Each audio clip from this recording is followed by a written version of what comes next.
이 세상을 살펴보면 여러 뛰어난 사람들이 많습니다.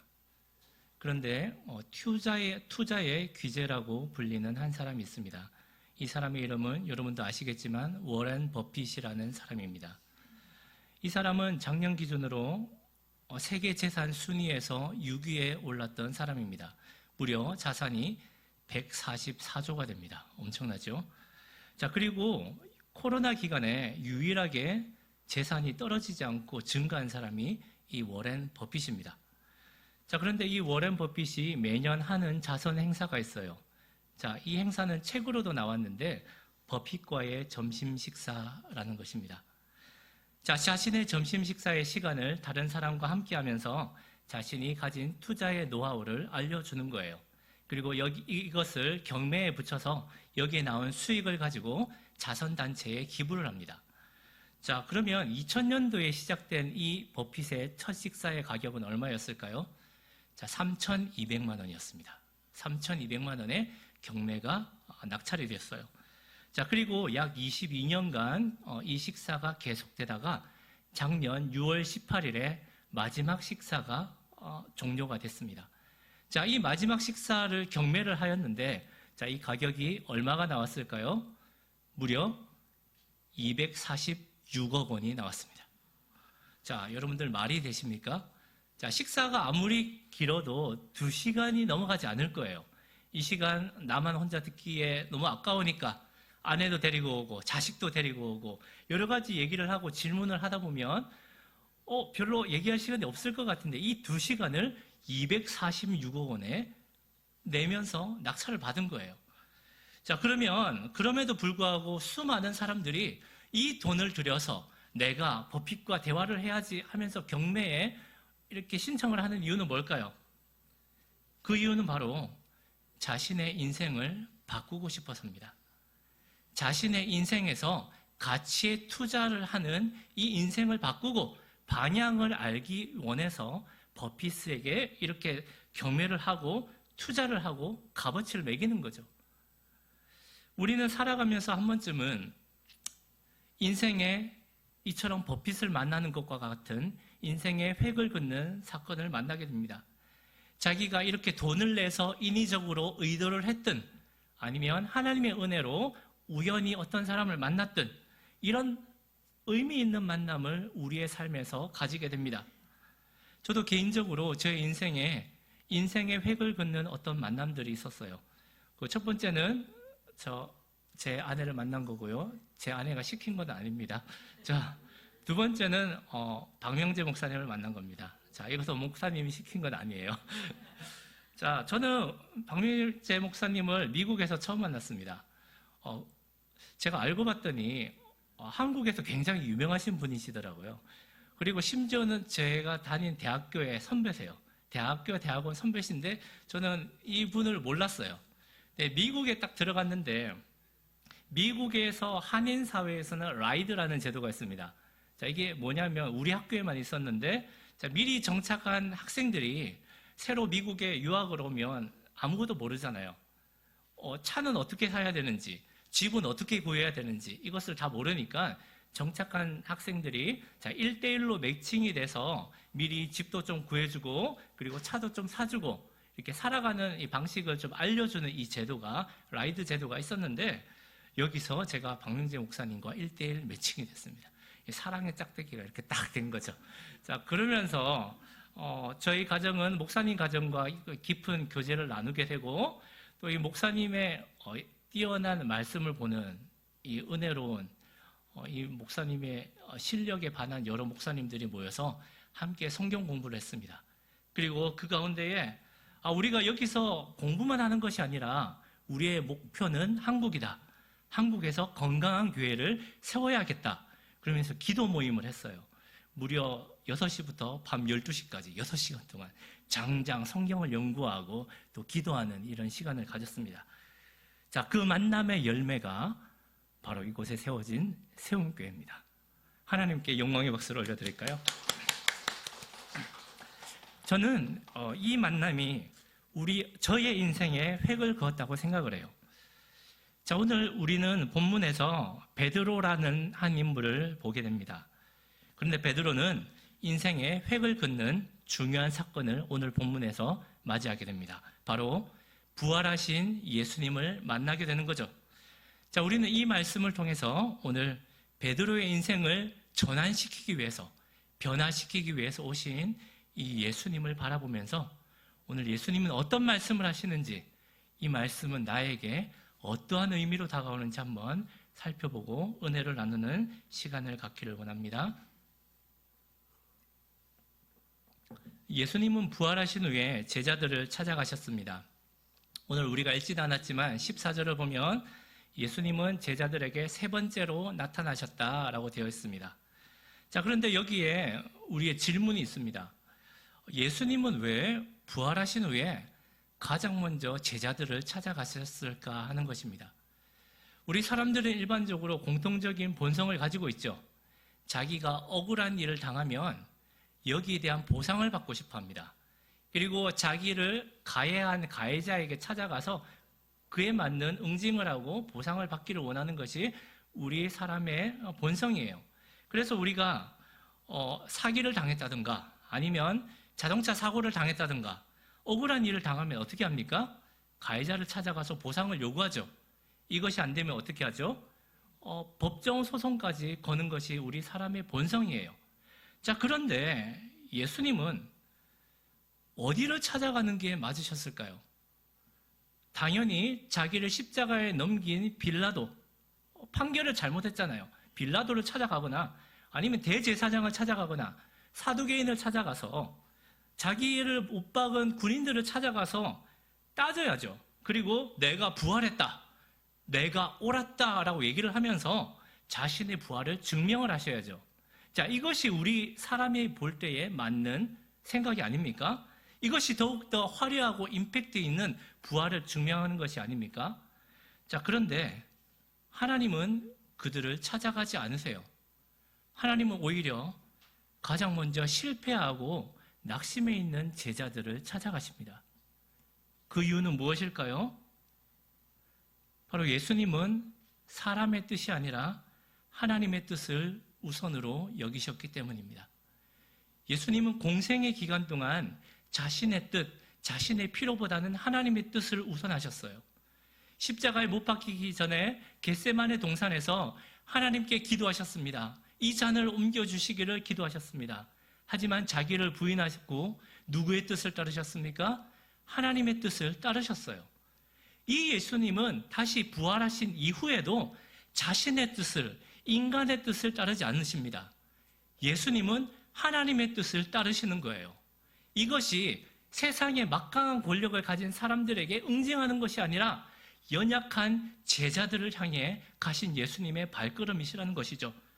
제자들을 따라 찾아가시는 것이 하나님의 뜻이었다는 이야기입니다. 그리고 오늘 본문에서 이 예수님의 발걸음은 바로 베드로를 향하고 계십니다. 예수님이 십자가에 달려 돌아가신 후에 제자들은 뿔뿔이 흩어졌습니다. 베드로는 나는 물고기 잡으러 가노라 하면서 여러 제자들과 함께 자기가 살던 곳으로 돌아가서 다시 어부가 됐어요. 그러면서 열심히 이전에 있던 모든 것을 버리고 처음의 모습으로 되돌아갔습니다. 그런데 예수님은 그들에게 나타나셨습니다. 그리고 처음 제자들을 만났던 것처럼 물고기 잡는 방향을 잡아주시고 그리고 이 제자들과 함께 조반 아침 식사를 나누셨습니다. 그리고 오늘 본문에서 예수님은 베드로에게 다가가시는 거예요. 바로 여기에 예수님의 중요한 목적이 있는 겁니다. 바로 하나님의 중요한 뜻이 이 본문에 담겨져 있는 거예요. 자, 그러면 이 하나님의 뜻, 예수님의 목적은 무엇일까요? 자, 우리 함께 15절 말씀을 한번 읽어보도록 하겠습니다. 15절 말씀입니다. 읽겠습니다. 시작. 그들이 조반 먹은 후에 예수께서 시몬 베드로에게 이르시되 요한의 아들 시몬아 내가 이 사람들보다 나를 더 사랑하느냐 하시니 이르되 주님 그러하나이다. 내가 주님을 사랑하는 줄 주님께서 아시나이다. 이르시되 내 어린 양을 먹이라 하시고. 예수님은 이 질문을 16절, 17절에 걸쳐 똑같이 3번을 반복하십니다. 자, 그러면 예수님은 한 번만 얘기하셔도 알아들었을 텐데 왜 3번이나 반복하셨을까요? 자, 성경에서 3이라는 숫자는 여러분이 아시는 것처럼 완전한 수입니다. 그래서 성경에서 3번 반복되는 것, 특히 거룩하다, 거룩하다, 거룩하다 이런 식으로 3번 반복되는 것은 굉장히 중요한 것을 이야기하는 표현 방식이에요. 그런데 예수님은 베드로를 향해서 똑같은 질문을 3번이나 이야기를 하고 계십니다. 그것은 오늘 이 질문이 베드로에게 있어서 굉장히 중요하다는 것을 우리들에게 알려주시는 거예요. 자, 그러면 예수님이 질문하신 이 대화의 핵심은 무엇일까요? 자, 예수님은 먼저 베드로의 이름을 부르십니다. 자, 그런데 이 이름을 부르시는 호칭이 조금 달라요. 자, 어떻게 부르시죠? 요한의 아들 시몬아라고 부르십니다. 자, 그 바로 앞을 보면 성경은 이렇게 얘기를 합니다.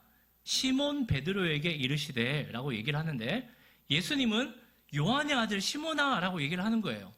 어떠세요? 호칭이 다르죠? 자, 그러면 예수님은 왜 이런 다른 호칭으로 베드로를 부르셨을까요? 자, 요한의 아들 시몬이라고 하는 이 호칭은 베드로가 태어나면서부터 갖게 된 태생적인 이름입니다.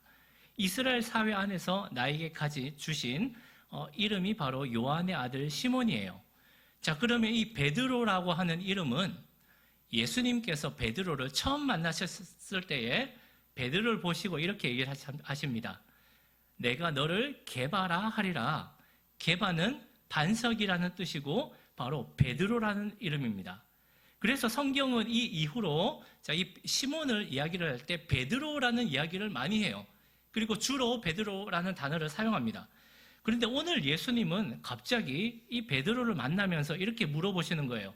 요한의 아들 시몬아라고 얘기를 하시는 겁니다. 자, 왜 이렇게 얘기를 하셨을까요? 저는 여기에 예수님의 베드로를 향한 배려와 사랑이 있지 않을까라고 생각했습니다. 왜냐하면 현재 베드로의 모습은 어떻습니까?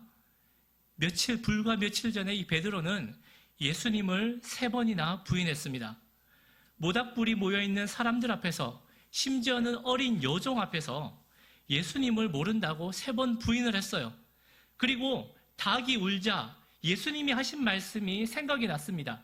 닭이 울기 전에 너가 나를 3번 부인하리라 하는 이 말씀이 떠올라서 이 베드로는 밖에 나가서 심히 통곡하고 울었다라고 성경은 기록을 하고 있습니다. 자, 베드로는 이 예수님 앞에서 얼마나 부끄러웠을까요? 얼마나 자기 자신을 자책했을까요? 자, 이런 베드로에게 예수님이 부르시는 베드로라는 이 이름은, 이 반석이라고 하는 이름은 베드로에게는 너무나 부담스러운 거예요. 예수님은 나를 반석이라고 이렇게 이름을 새로 지어주셨는데 내가 나 자신을 보니, 내가 한 행동들을 보니 예수님을 부인하고 배신하고 저주한 나의 모습이 있는 거예요. 자, 그러자 예수님은 이 베드로에게 베드로야 라고 부르지 않으시는 거죠. 어떻게 해요?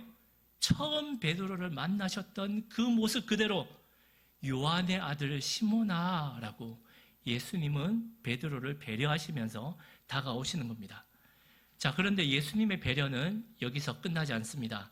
자, 예수님은 이어서 다음과 같이 질문하시죠. 어떻게 해요? 내가 이 사람들보다 나를 더 사랑하느냐? 너가 나를 사랑하느냐? 라고 질문을 하십니다. 자, 우리라면 이렇게 얘기했을 겁니다. 요한의 아들 시몬아, 왜 그랬느냐? 자, 왜 그랬냐고 얘기를 하셨을 거예요. 왜냐하면 베드로가 한 이 일은 분명히 짚고 넘어가야 할 부분입니다. 자기의 잘못의 부분은 짚고 넘어가야 돼요. 자, 그래서 우리는 왜 그랬어? 라고 물어보겠지만 예수님은 그러지 않으세요. 굉장히 놀라우세요, 예수님은. 예수님은 이렇게 얘기하십니다. 내가 나를 사랑하느냐? 자, 이 이유는 무엇일까요? 여기에 바로 예수님이 베드로와 대화하는 대화의 핵심이 있습니다. 바로 사랑입니다. 자, 사랑하는 커플이 한창 뜨거울 때에 대화하는 호칭이 있죠. 부르는 확인하는 내용이 있죠. 어떤 겁니까? 자기야, 나 사랑해? 라고 자, 우리가 물어봅니다. 그죠? 자, 여러분 이런 시절 다 지나셨나요? 자, 여러분들 보니까 전혀 남의 이야기인 것처럼 드라마를 이렇게 보는 것처럼 방청을 하고 계시는데, 자, 사랑해라고 하는 기억이 여러분들 다 있으실 거예요. 그런데, 자, 이 질문은 일방통행이 아닙니다. 여러분, 한번 생각을 해보세요. 여러분들 예배가 끝나고 중심상가에 나가서, 자, 주보를 들고 이렇게 얘기해 보세요. 지나가는 사람에게, 당신 나를 사랑하십니까? 라고 딱 물어보세요. 자, 그러면 상대방이 어떻게 반응을 할까요? 이 사람 미쳤구나. 주보까지 들고 있네. 어느 교회인지 한번 봐야겠다. 자, 이런 일들이 일어나죠. 자, 이 질문에 반드시 전제되는 것이 있습니다. 이게 뭐냐면 바로 관계입니다. 어떤 관계죠? 사랑의 관계가 전제돼야 이 질문을 할 수 있는 겁니다. 자, 우리 이곳에 수많은 마당 지기분들 그리고 마당분들이 있는데, 여러분들이 마당 식구들에게 이렇게 물어보세요. 자기야, 나 사랑하니? 자, 이 대화를 질문을 하실 수가 있으시면 서로 사랑의 관계신 겁니다. 자, 오늘 마당 모임할 때 한번 해보세요. 자, 근데 이 이야기가 하기가 너무 힘들어. 자, 그러면 사랑하셔야 돼요. 그리고 더 사랑의 관계를 맺으셔야 돼요. 자, 이와 같이 사랑의 질문은 사랑이라는 관계가 연결이 되어 있다는 겁니다.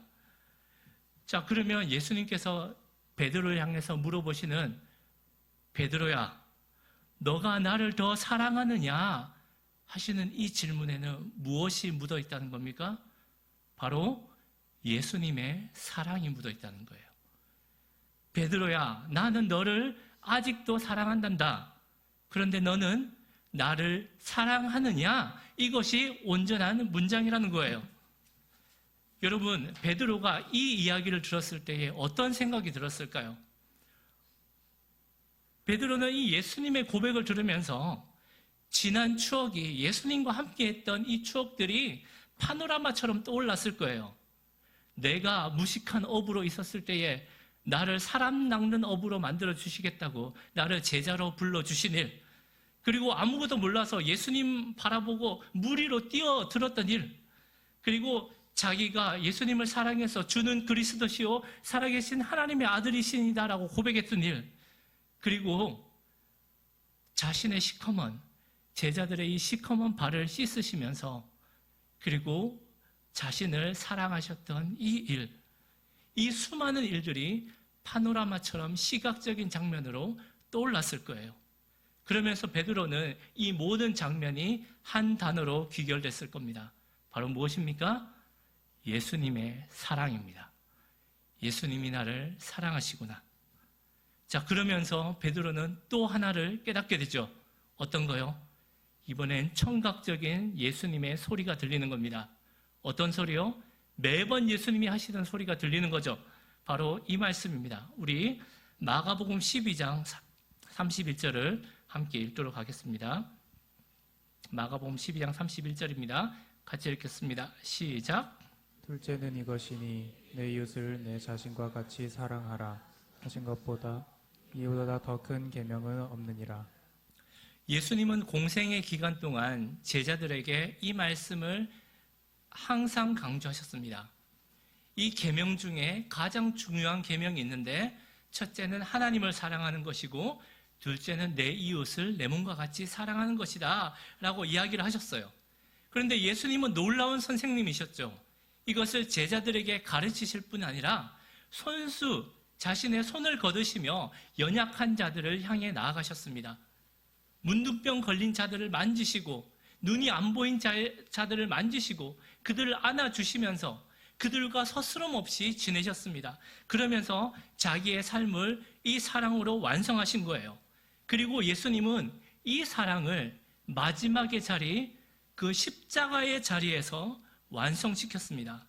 즉 예수님은 자신의 목숨을 사랑과 바꾸시면서 이 제자들에게 말씀이 육신으로 성취되는 이 사랑의 완성을 보여주신 거예요. 베드로는 예수님께서 너가 나를 사랑하느냐라는 이 질문 속에서 이 예수님의 사랑을 깨닫게 됩니다.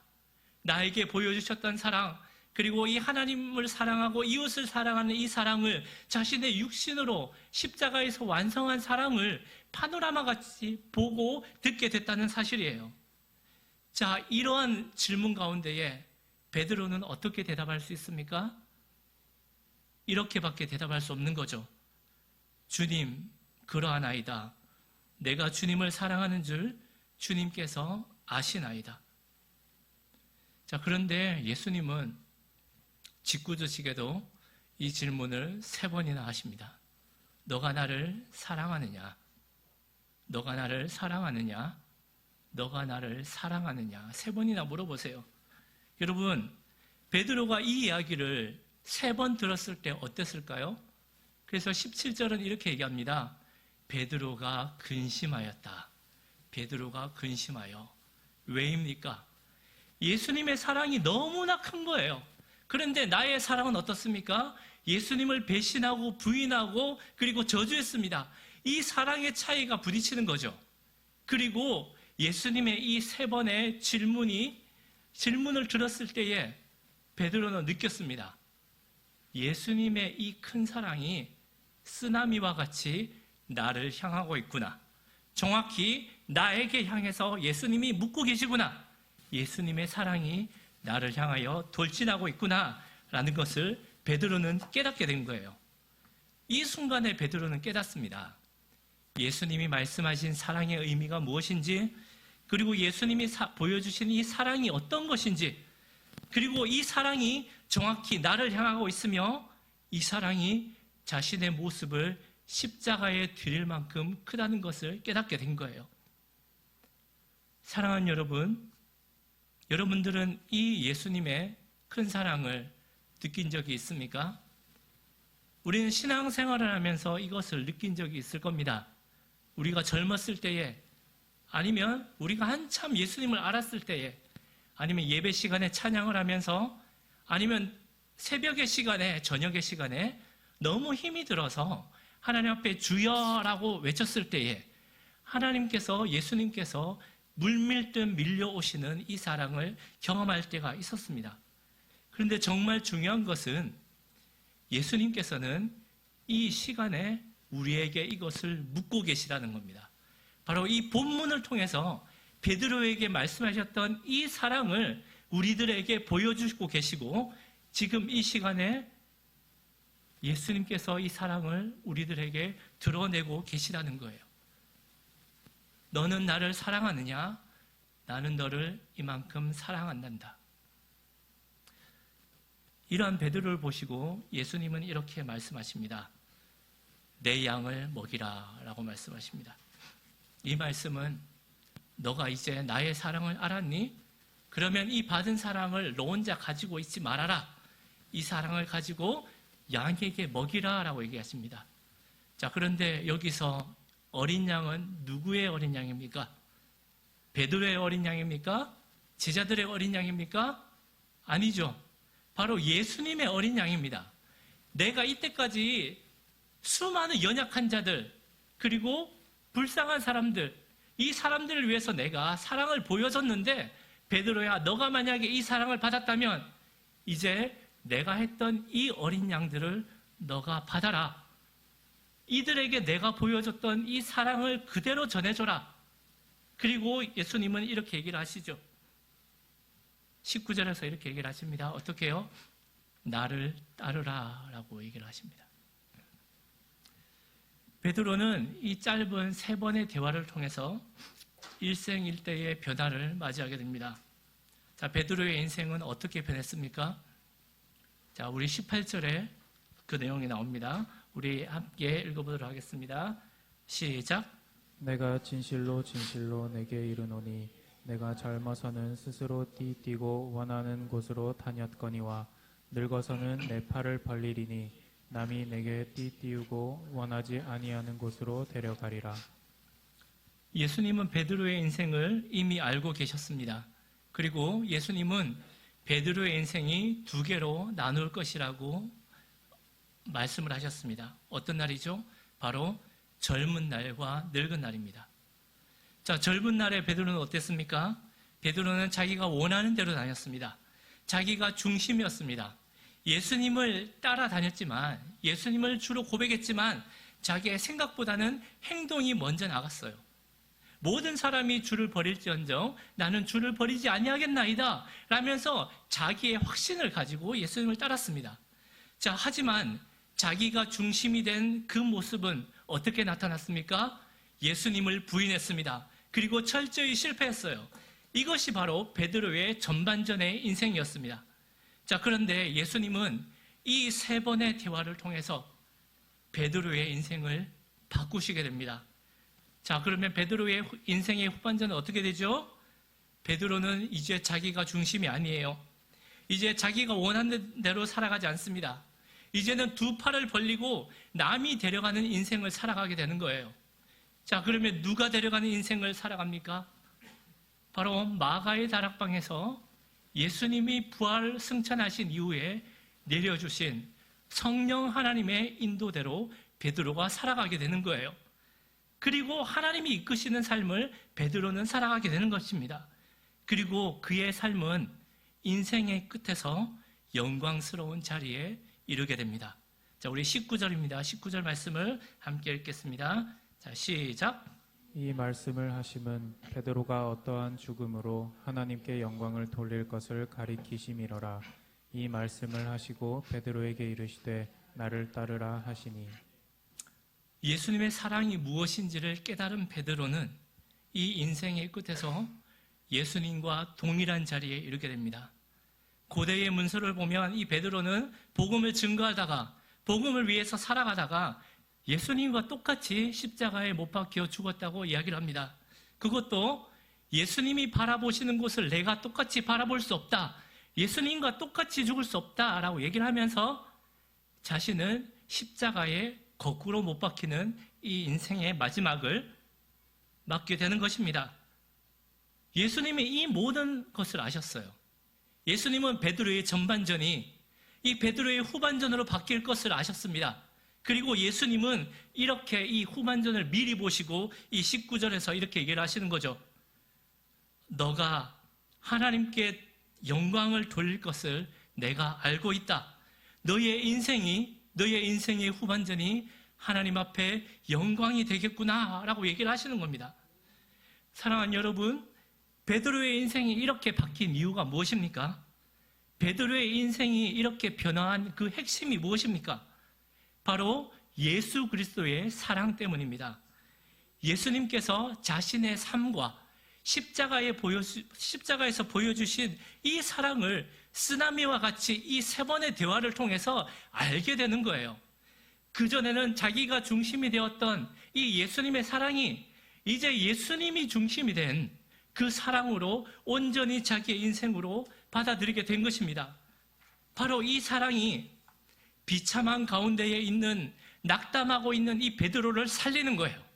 바로 이 사랑이 다시는 일어설 수 없을 것 같은 이 베드로를 회복시키는 겁니다. 그리고 이 사랑이 다시 일어나 예수님의 어린 양을 먹이고 예수님을 따르는 그 능력의 삶으로 나아가는 것입니다. 사랑하는 여러분, 우리들의 신앙의 능력은 바로 여기서 나오는 거예요. 나의 노력과 나의 의지에서는 신앙의 능력이 나오지 않습니다. 이거는 베드로의 젊은 날과 같아요. 하나님의 사랑이 내 안에서 회복되고 그리고 내 안에서 가득할 때에 하나님의 이 사랑이 나의 보잘것없는 사랑보다 얼마나 큰지를 실감하고 이 사랑을 온전히 나의 모든 것으로 받아들일 때에 이때의 진정한 신앙의 능력이 나타나는 거예요. 그리고 이 사랑은 우리가 지금 어떤 자리에 있든지, 내가 심지어 비참한 자리에 있을지라도, 다른 사람들은 잘 되는데 나는 잘 되지 않아, 나는 왜 이런 인생을 살아갈까 라고 하나님을 원망하는 순간에 있을지라도 이 하나님의 사랑이 베드로를 일으키셨던 것처럼 우리를 일으키시는 것입니다. 그리고 우리를 다시 하나님의 능력으로 이웃을 사랑하고 십자가의 영광스러운 자리로 나아가게 만드시는 것입니다. 사랑하는 여러분, 우리의 신앙생활을 지탱하는 것은 무엇입니까? 나의 의지와 나의 힘으로 살아가는 나의 젊은 날입니까? 아니면 예수님의 사랑을 체험한 후 예수님을 따라가는 이 후반전입니까? 우리 모두는 이 예수님의 사랑을 이 시간에 회복하기를 원합니다. 그리고 우리는 다 같이 이 예수님이 만들어주신 이 인생의 후반전을 살아가기를 소망합니다. 그리고 예수님의 사랑을 우리의 삶 가운데 전하고 예수님을 따라가는, 그리고 우리의 인생의 이 마지막에서는 예수님께서 너가 하나님께 영광을 돌렸구나, 너의 따름이 하나님께 영광이 되었구나 라는 이 예수님의 칭찬을 듣는 우리 세움교회 성도님들이 되시기를 간절히 축원합니다.